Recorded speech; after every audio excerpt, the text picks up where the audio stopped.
안녕하세요. 기도 놀러온 특근의 주경복입니다. 오늘 이 시간에는 70페이지 하나님의 마음을 읽어야 합니다 라는 주제로 말씀을 드리겠습니다.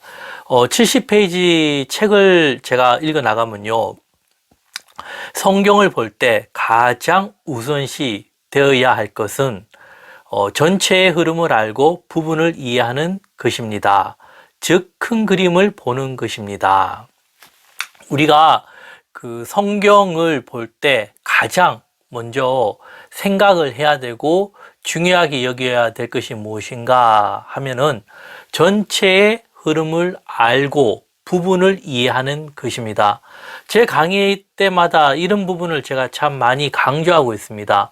전체를 이해하고 전체 속에서 부분을 알 때 성경이 올바로 보인다라는 겁니다. 그래서 이런 걸, 즉 큰 그림을 본다라는 것으로 제가 말씀을 많이 드리고 있습니다. 그리고 계속 읽어 나가면요, 성경 전체에서 말하는 바가 무엇인가, 하나님의 뜻은 무엇인가, 그 두 가지 질문인데요. 첫 번째가 성경 전체에서 말하는 바, 부분적으로 우리가 볼 때 그 부분적으로 말하는 바가 무엇인가 라는 겁니다. 이 참 중요합니다. 특히 이단들이 보면은 부분적인 성경을 가지고 자기들이 원하는 바대로 이렇게 성경을 맞춰버립니다. 그러다 보니까 어떻게 됩니까? 성경이 잘못 오해되는 경우가 많고, 다른 부분도 이렇게 성경을 이렇게 이용하는 부분이 참 많이 있습니다. 그렇기에 우리가 스스로 성경을 분별하고 스스로 알아가는 과정에서 가장 중요한 것이 무엇인가 하면은 전체에서 말하는 바, 그 부분을 볼 때 전체를 같이 볼 수 있는 눈, 안목이라는 겁니다. 그리고 이런 훈련을 하게 되면요, 무엇이 바르게 보이는가 하면은 하나님의 뜻은 무엇인가, 하나님의 뜻이라는 것을 바로 아는 것이 된다라는 겁니다. 계속 읽어 나가면요, 이러한 질문을 끊임없이 해야 되고 그 답을 찾고자 부단히 노력을 해야 합니다 라 했습니다. 그래서 이러한 질문을요, 끊임없이 계속 많이 해야 돼요. 이게 스스로가 질문을 많이 던지면서 생각을 많이 해야 된다라는 겁니다. 성경은 주입식으로 배우는 거, 그것도 필요하지만 스스로가 이런 질문을 통해서, 그리고는 이 답을 찾고자 부단히 노력할 때 그 하나님의 뜻, 하나님의 마음까지도 우리가 알 수 있다라는 겁니다. 그래서 제가요, 이 기도 놀라운 특권 61강에서 65강까지 계속 이제 이런 부분을 이야기하고 있는데요. 성경을 어떻게 이해할 것인가 라는 것을 계속 이야기하고 있습니다. 그래서 혹시 이 61에서 65강까지 좀 더 보시면, 강의를 보시면 도움이 될 것입니다. 그래서 효과적으로 제가 중심을 잡아 나가는 게요, 효율적으로 성경을 알아가는 두 가지 방법에 대해서 계속 강조하고 있습니다. 그래서 첫 번째가요, 성경 전체의 맥을 바르고 빠르게 정립하자. 첫 번째는 성경 전체를 바르고 빠르게, 먼저 바르게 가고, 그리고 시간이 너무 많이 걸리면 안 된다는 겁니다. 빠르게 정립을 하자. 그리고 두 번째가 성경을 부분적으로 쉽게 접근해서 반복을 많이 함으로 나의 것으로 만들어가는 과정을 가지자라는 겁니다. 그래서 제가 두 번째를 굉장히 많이 강조했습니다. 61에서 65강까지요. 하지만 1번도 참 중요하다라는 겁니다. 그래서 오늘 이 시간에는 이제 첫 번째 성경 전체의 맥을 바르고 빠르게 정립하는 부분에 대해서 제가 계속 좀 말씀을 이어가겠습니다. 성경은요, 전체를 보는 것이 참 중요합니다. 그러면 전체를 어떻게 볼 것인가 했을 때요, 세 가지로 제가 말씀을 드리면요, 첫째는 정독, 다들 아시죠? 천천히 읽어 나가는 거. 두 번째는 통독입니다. 통독. 통독으로 성경을 빠르게 읽어 나가면서 눈으로 귀로 들으면서 하는 것. 그래서 이런 부분이 뭐 통독에 대한 CD나 뭐 MP3나 이런 게 많이 나왔지 않습니까? 저도 이런 부분에 대해서 굉장히 많이 듣고 뭐 많이 훈련도 해보고 해봤습니다. 그리고 세 번째는 아직은 익숙하지 않은 건데요. 요즘 뭐 독서법이나 이런 거 보면은 뭐 이런 부분에 대해서 책들이 많이 나오고 이런 훈련에 대한 과정도 많이 나옵니다. 그것이 뭐냐면은 빠르게 눈으로 읽어 나가는 것, 아주 빠르게 읽어 나가는 겁니다. 이게 뭐 속도법하고는 조금 다른 차원입니다. 우리의 뇌로 읽어 나가는 방법이라는 겁니다. 저도 이런 부분에 이제 뭐 이론적인 것을 접하고 이제 훈련을 좀 해봤습니다. 그리고 성경에도 도입을 해봤고요. 근데 제가 말하는 그 성경을 전체적인 맥을 바르고 빠르게 정립한다라는 것이 성경을 직접 읽어 나가는 거, 이것만 얘기하는 것이 아니라 그 성경을 먼저는 전체 맥을 알고 이론적으로 어떤 큰 틀을 알고 그리고 나서는 성경을 읽어 나가는 방법입니다. 그래서 다양한 방법이 많이 있다라는 겁니다.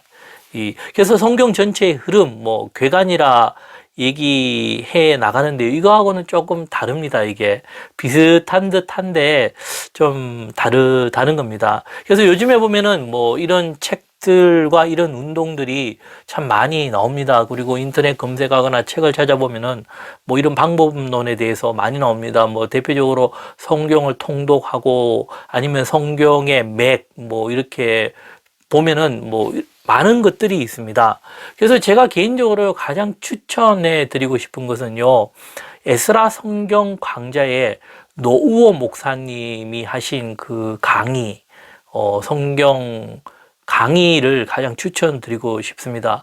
저도 여기에서 공부를 참 많이 했고요. 그리고 이제 저만의 것으로 이제는 좀 정립을 하게 되었습니다. 그래서 이런 이론적인 뿌리가 참 좋다라는 겁니다. 그래서 우리가요, 생각을 해 봐야 되는 것이 무엇인가 하면은 성경도 어떻게 해요? 하나님의 말씀이지만 책이라는 형태로 기록되었다라는 겁니다. 책은 뭡니까? 독서죠. 독서법이라 하거든요. 독서를 어떻게 하는가 보다 더 중요한 것이 독서법이라는 겁니다. 그냥 맹목적으로, 저도 맹목적으로 많이 성경을 읽었지만 스스로가 큰 발전이 없는 걸 많이 느꼈고요. 책도 마찬가지입니다. 맹목적으로 봤는데 왜 내가 책을 본 만큼 이렇게 효율성이 없을까? 왜 발전이 없을까라는 그런 고민 속에서요. 독서법이라는 것을 생각하고 그것에 대해서 조금 공부를 해 나가다 보니까 그 방법을 좀 터득하게 되었고 그것을 또 어떻게 성경과 같이 매치시키는가에 대한 그런 고민을 참 많이 했습니다. 그래서 제가 두 번째 얘기했던 것처럼 성경을 부분적으로 쉽게 접근해서 반복을 하자라는 것이 제 나름대로 이제 이런 방법을 이제 찾아가고 이론화시키는 한 과정이었다라는 겁니다. 그래서 일반적으로 얘기하면요, 뭐 묵상이라 얘기할 수가 있고요. 그것을 조금 이제 학문적인 말로 하면 철학한다, 사색한다라는 의미와 비슷합니다. 비슷하지만 좀 더 효율적인 방법으로 이제 접근하는 법에서는 좀 차이가 있다라는 겁니다. 그리고 이것은 뭐 짧은 시간 내에 어떻게 뭐 설명을 드리기가 힘듭니다. 그리고 자기가 스스로 배워 나가도요, 이 배운 것으로 끝난 것이 아니라 자기 스스로가 훈련을 해 나가면서요, 자기만의 또 다른 방법으로 찾아가야 된다라는 것이 참 어렵다라는 겁니다. 그래서 참 많은 노력과 함께 고민이 필요하다라는 겁니다. 그래서 보면은 많이 이렇게 강조하는 것들이 보면은 뭐 어떤 프로그램을 만들어 가지고요, 뭐 성경의 먹이나 성경의 강좌나 이것을 이야기하는 곳이 많이 있습니다. 그 특징들을 보면은 어떤 프로그램을 만들고 만든 것 따라서 일괄적으로 따라오면 된다라고 이야기합니다. 그게 따라오고 같이 이렇게 공부하다 보면은 된다라고 하는데, 저도 이런 과정을 여러 군데를 공부를 해봤습니다. 해보면서 제 자신도 보고 그 주위에 있는 사람들의 반응도 보고 좀 넓은 각도에서 보는 거죠. 보니까 2% 부족한 것들이 보이더라고요. 그래서 그게 무엇일까라는 생각을 참 오랫동안 했다라는 겁니다. 그래서 그런 부분을 생각하면서 느낀 것들이, 이런 것들이 이제 올바로 잘 전복되지 못하며 성경을 지식적으로 이해하는 대로 끝나구나라는 것과, 그리고 참, 이 어떤 아이러니한 부분이요. 사람은 그 사람의 현재 지적인 수준만큼 들린다라는 겁니다. 이것이 어떤 말이냐면요. 아무리 좋은 강의라도 어떻게 해요?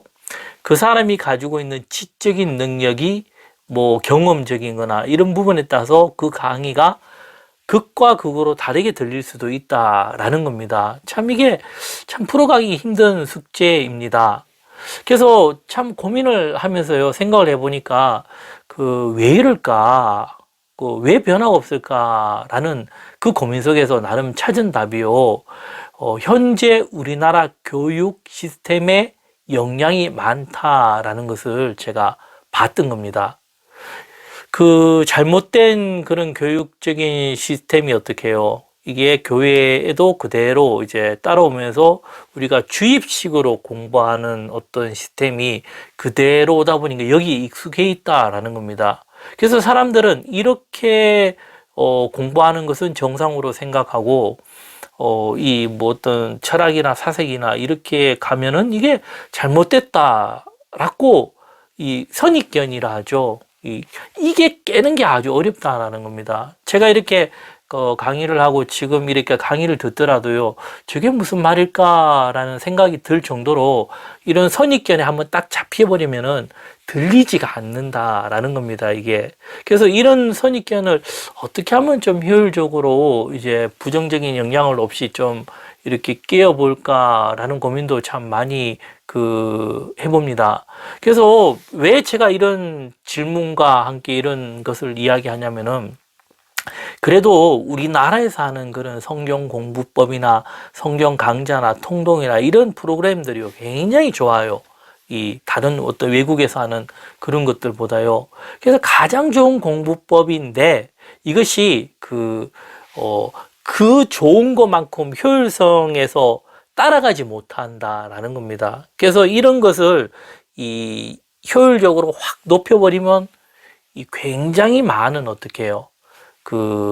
도움을 얻게 되고 영적으로 발전이 있게 된다라는 겁니다. 그래서 지금도 끊임없이 어떻게 하면은 이런 것을 좀 더 바르고 빠르게 잘 정립을 할까라는 그런 고민을 많이 하고 있다라는 겁니다. 그래서 저의 이런 고민 속에서요, 저 나름의 어떤 책의 이론이 나왔고요. 그 이론과 함께 제가 성경에 대한 본질에 대한 주장과 함께 기도에 대한 파트를 같이 다뤘다라는 겁니다. 이게 중심이 참 중요하거든요. 그래서 성경이 올바로 형성이 되며 기도도 올바로 형성이 되는데, 성경이 올바로 형성되지 않으니까 기도도 잘못된 방향으로 간다라는 겁니다. 그래서 이게 무엇이 바른 것인가라는 것을 한 번이라도 생각을 하자라는 겁니다. 이것을 이게 잘못됐다 이런 어떤 이론보다도 생각을 하면서 기다리면서 이 시간이 지나면 어떻게 해요? 서서히 자신이 깨달아감으로 이 변화와 이 개혁을 이루어 나가자라는 것이 하나의 큰 목적이었다라는 겁니다. 그래서 쉽지는 않지만 참 이것은 누군가는 해야 되지 않겠나, 조금 더 이렇게 체계적이고 조직적으로 그렇게 생각을 하고 있습니다. 그래서 제가 이걸 특별한 걸 만들었다는 것보다도 우리의 그런 신앙의 선배들이 잘 정리해 둔 것을 저 입장에서는 좀 더 이것을 효율성을 높여 나가는 그 방법으로 도움을 주자라는 그런 입장이라는 겁니다. 그래서 제가요, 오늘 강의를 좀 정리하면요, 성경은 하나님의 말씀이지만 무엇입니까? 책이라는 형태로 기록이 되었다라는 겁니다. 그렇기에 독서법이 필요하고, 그리고 성경을 우리가 볼 때 하나님의 말씀과 이런 독서법, 이 두 가지를 올바로 소화해낼 때 그 성경의 가치가 굉장히 높아진다라는 겁니다.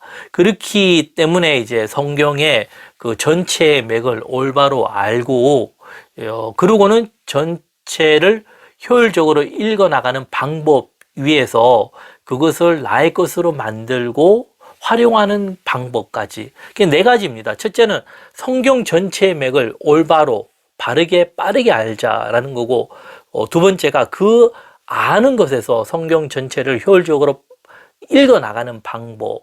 그리고는 이 세 번째, 그것을 나의 것으로 만드는 것. 이것이 뭐 부분적으로 접근해서 반복하는 것까지 포함되어 있습니다. 그리고는 이제 가장 중요한 네 번째인데요. 이것을 머리와 가슴으로 아는 것에서 끝나지 말고 실제적으로 활용을 하자라는 겁니다. 그 활용이 어떻게 해요? 정치, 경제, 문화 모든 면에서 이 성경이라는 것이 강력한 무기가 되자라는 겁니다. 좌우의 날선 공과 같이, 사도 바울이 그렇게 얘기했지 않습니까? 이 좌우의 날선 공과 같이 이 강하게 우리의 죄악 모든 것을 찔러 쪼개는 그 역할, 그 무기라는 겁니다. 성경 전체를 이렇게 아는 것이. 이런 네 가지를 우리가 바르게 파악을 했어요. 그 좀 더 우리 신앙생활에 도움을 주자라는 겁니다. 그러면 이것을 잘 활용하면은 하나님의 나라, 하나님의 뜻, 하나님의 마음을 올바로 이해할 수 있다라는 겁니다. 하나님은요, 인격적인 하나님이라는 겁니다.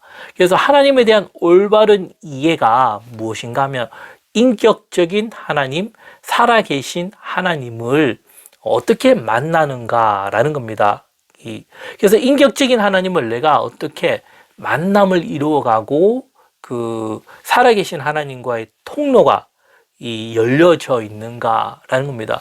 결국 사도 바울이요, 맨 마지막에 적었던 그런 서신서들을 보면은 항상 하는 말이 찬송하리로다 라는, 감사리로라는 말을 참 많이 했습니다. 그 말이 무엇을 말하냐면요, 하나님을 높여준다는 의미도 있지만 바울은요, 살아계신 하나님을 만났다라는 겁니다. 우리가 만났을 때 뭐 그런 개념이 아니라요, 인격적으로 우리가 살듯이, 우리가 다른 사람들을 보듯이 그 묘한 인격적인 만남이 이루어짐으로요, 그 어려운 환경 속에서도요, 찬송과 감사가 이루어졌다라는 겁니다. 그래서 이것을 찾아가는 과정이라는 겁니다. 그래서 이런 부분을 우리가 잘 이해하면 어떻게 해요? 그 신앙에 굉장히 도움이 된다라는 겁니다. 이런 것의 기준이 무엇인가 하면은 성경이고 하나님의 말씀이고 결국은 하나님의 뜻이고 하나님의 마음을 알므로 어떻게 해요? 먼저는 나 자신부터 변화되고 그 하나님의 뜻을 따라 살아가면서 그 우리가 살고 있는 교회, 나라, 민족까지도 뭐 전 세계도 마찬가지죠. 그런 하나님의 마음을 알고 우리가 이렇게 변화시켜 나갈 수 있는 그런 우리의 힘이 주어진다라는 겁니다. 그래서요, 제가 이제 그 다음 또 강의는 또 다음 시간에 계속 이어가도록 하겠습니다. 내용이 좋으셨다면 구독과 좋아요 부탁드리겠습니다. 감사합니다.